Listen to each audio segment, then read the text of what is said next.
One of Chicago's most notable residents and one of the country's most visible and iconic civil rights leaders for the last 60 years turns 80 tomorrow. Reverend Jesse Jackson was on the balcony of the Lorraine Motel in Memphis, April 4th, 1968, the day Dr. Martin Luther King was assassinated, and he's been carrying the mantle of fighting for racial and economic equality ever since. But Jackson has also turned his focus acutely to the problems of his hometown of Chicago, from crime to policing to housing. And joining us on the eve of his 80th birthday to look back at his legacy to this point is Reverend Jesse Jackson, founder and president of the Rainbow Push Coalition. Reverend Jackson, thank you so much for being here, and happy birthday to you. Thank you for allowing me to be a part of this service tonight. Well, first of all, I have to ask you, because you and your wife Jacqueline suffered bouts of COVID recently. You were vaccinated, your wife wasn't. How are you doing right now? Very well. You know, actually, I brought her to the hospital. She was quite sick that morning. She needed oxygen immediately. I never had it. I was asymptomatic. The COVID hit me, and I tested positive for 4 days, and positive, negative. It went to my Parkinson's. Technically, I was vulnerable. I could not walk for 3 weeks. Could hardly talk for 2 weeks. So I was in the rehab for like a month. It's Shirley Ryan, one of the great representatives of the world. But Doc said if I had not been, I would have died. The COVID bounced off me. But so, it went to my Parkinson's. So thankfully, you were vaccinated, but the Parkinson's obviously a complicating factor there. And as you know, COVID has hit African-American and Latino communities the hardest, and those communities have lagged a bit in vaccination rates. Have you seen that improve at all, and what's your message on that? My message is don't be superstitious, don't be foolish. The vaccine works. I'm a witness. The doctor said you just really would have been dead. I died had I had the vaccination.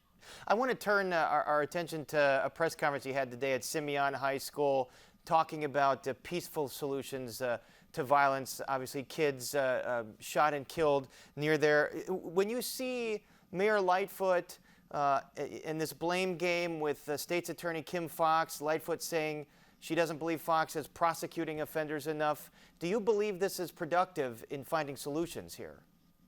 Well, I want the two of them. I'm trying to meet with two of them to try to resolve the problem. They're talking past each other. Kim is saying some people have been indicted without proper protocol. Mayor Lightfoot says it was such broad daylight. What's the protocol? So it's a technical incident, not a personal one. I'm trying to meet with the two of them so we can deal with this issue in a mature way. I want to turn Reverend Jackson to your legacy. And 1968, April 4th, Lorraine Motel, you were on the balcony with Dr. Martin Luther King. When you reflect on that moment 50 plus years later, what flashes through your mind? I was on the ground talking with him. He was on the balcony. I was looking up. He said, pow! He raised his head. He was gone. He knocked him against the back of the wall. I was ducking, running upstairs, and somebody said, get low, because the guy, people in his friend bullets, he could have killed a number of us on the parking lot, you know? And so I went up there, and Reverend Abbott said, get back, my friend's died. I talked with him, because I went to call Mrs. King on the telephone. Next room, I was standing next to him, and he said, Mrs. King, I want you, I couldn't say what I saw. I said, Doc, we need you to come to Memphis real soon. I think he's been shot in the shoulder. I knew better. Hit in the neck. It broke it cut his necktie. When I blew his heart out, it was awful. See, I'll never forget that scene. I play it back in my head so often. I made up my mind even before then, but that day I was going to carry out his work.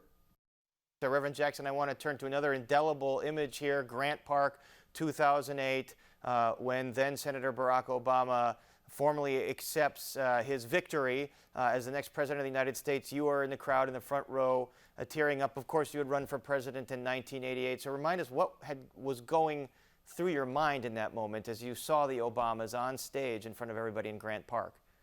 We're sitting in Grant Park in front of Johnson Publishing Company, which is where we were there when the beating took place in 68 convention. We were celebrating. We'd been tear gassed there. Chef Elrod was hit with an iron pipe and lost his limbs the rest of his life there. I thought about the moment, movement, and the mission. What made them have the right to vote was become president was Selma, Alabama. Not just John Lewis. John Lewis and Miss Boynton, she was the president of Dallas County Voters League, and Jose William Marsh from John Lewis crossed that bridge. But so many people died for the right to vote. I want to talk about another big part of your legacy, all the times that you negotiated with hostile foreign leaders, let's say the former Yugoslavia with Slobodan Milosevic, President Hafez al-Assad in Syria to free U.S. hostages, and you were successful in so many of these instances. So why do you believe you were able to be successful when many diplomats couldn't? Well, I didn't have the constraints of government. I was free to do it.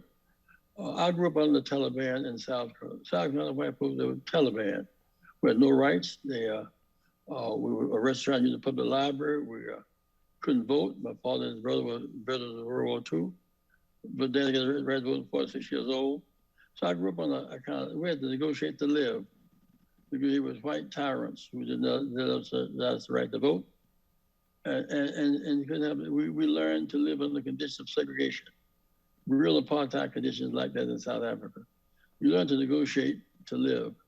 Reverend Jackson, I know you still have the fight in you. I know you still keep a full schedule. Very clearly, Reverend Jackson, you're truly engaged in all the issues of our time right now. And a very hearty happy birthday to you. And thank you so much for joining us. Thank you, friend.